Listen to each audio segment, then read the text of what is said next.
Working alone at a gas station from 11 p.m. to 7 a.m. taught me that the real danger isn't who walks through your door, it's who's been watching you before they do.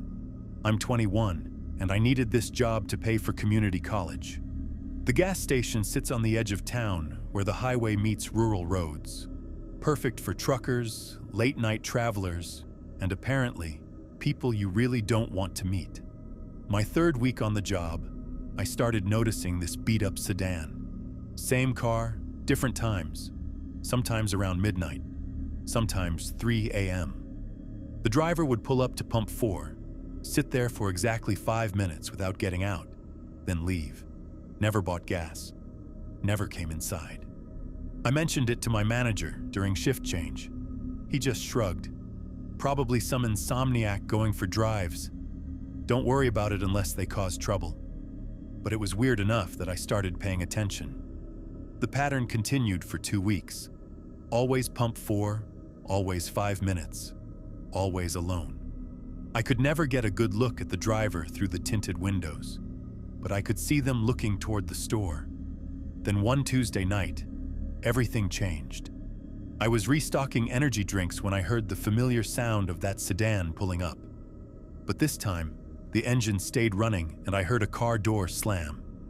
Through the security monitor, I watched someone approach the store, but they stopped just outside the camera's view. For 10 minutes, they stood there, just out of sight. My phone buzzed with a text from an unknown number. "Working late again, Alex?" My blood went cold. I'd never given my name to any customers, and my name tag just said employee. I quickly locked the front door and called my manager. "Someone's been watching me," I told him. "They know my name." He was there in 15 minutes with 2 police officers. But by then, the sedan was gone, and there was no sign anyone had ever been there. The officer took my statement seriously. "We'll increase patrols, but you need to start documenting everything. Times, descriptions, license plates." That's when I got smart about it. I started keeping a detailed log and positioned my phone to record the parking lot during my shifts. 3 nights later, I caught everything. The sedan arrived at 2:47 a.m.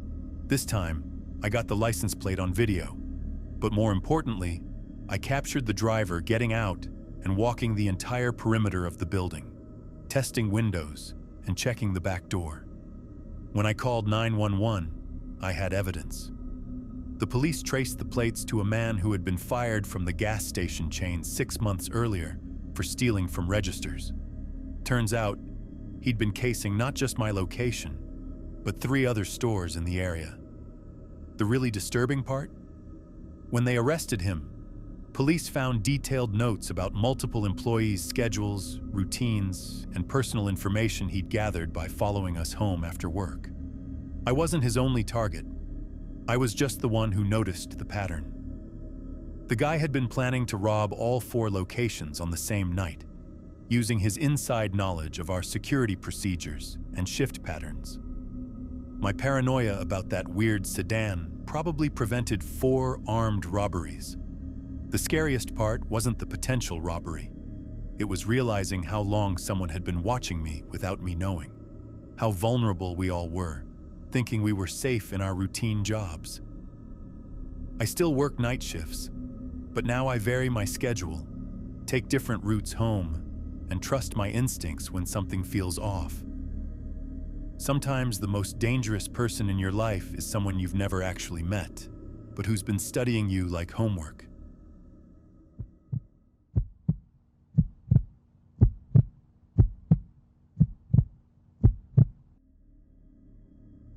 It was past midnight when I pulled into the 24-hour grocery store parking lot. I'd been putting off this shopping trip for days, but my fridge was completely empty, and I had an early meeting the next morning. The store was nearly deserted except for a few night shift workers and 1 other customer, a middle-aged woman in the cereal aisle who kept glancing at me whenever I passed by. At first I thought it was nothing. Maybe I looked familiar to her, or she was just one of those people who stare. But by my 3rd trip past the cereal section, I noticed she'd moved to whatever aisle I was heading to next. Pharmacy section. There she was, pretending to read labels, frozen foods. Same woman, now suddenly very interested in ice cream. My skin started crawling. I decided to test my theory and made an abrupt turn toward the automotive section, a weird place to go during a grocery run. Sure enough, 30 seconds later, she appeared at the end of the aisle, phone pressed to her ear, speaking in hushed tones. I grabbed the first items I could find and headed straight to self-checkout. My hands were actually shaking as I scanned my groceries. Through my peripheral vision, I saw her abandon her empty cart and walk toward the exit. That's when I made my mistake. Instead of staying in the well-lit store and asking for help, I decided to make a run for my car. The parking lot felt enormous and dark, with too many shadows between the scattered vehicles. I was halfway to my car when I heard footsteps behind me, matching my pace. When I sped up, they sped up. When I slowed down, they slowed down too. My car was still 20 feet away when I heard her voice. "Excuse me, honey." I didn't turn around. I didn't stop. I ran. The sound of her footsteps turned into a sprint behind me. I fumbled with my keys, dropped my groceries, and somehow got my car door open just as she reached me. "You can't just ignore me," she said. Her voice completely different now, cold and angry. She was standing right next to my car, blocking me from closing the door. I gunned the engine and reversed so quickly she had to jump back. Through my rearview mirror, I watched her standing under the parking lot light, perfectly still, watching me drive away. The next morning, I called the store to report the incident. The manager told me they'd checked their security footage. He called me back an hour later. "Sir," he said, "we reviewed the tapes from last night. You were the only customer in the store after midnight."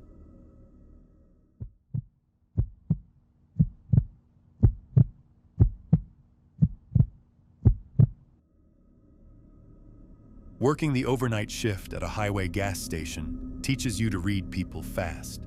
Most nights, it's truckers, insomniacs, and the occasional drunk buying energy drinks. But on this night, I learned some customers are different.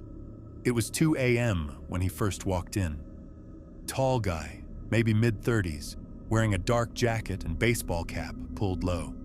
He didn't say a word, just wandered the aisles for about 10 minutes before leaving without buying anything.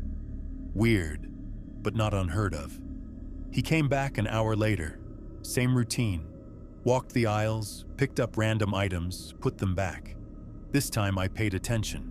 He kept glancing at me, then quickly looking away when I noticed. When he left the second time, I watched him through the window. Instead of getting in a car, he walked around to the side of the building and disappeared into the shadows. My manager had warned me about people casing the place before attempting robberies. I called the non-emergency police line and asked for a patrol to swing by. The officer arrived 20 minutes later, did a quick sweep, and found nothing. "Probably just a homeless guy looking for somewhere warm," he said. "Keep your doors locked and call 911 if he comes back." At 4:15 a.m., I saw movement outside the back window. The same guy was standing by the dumpster, but now he was holding something in his hands.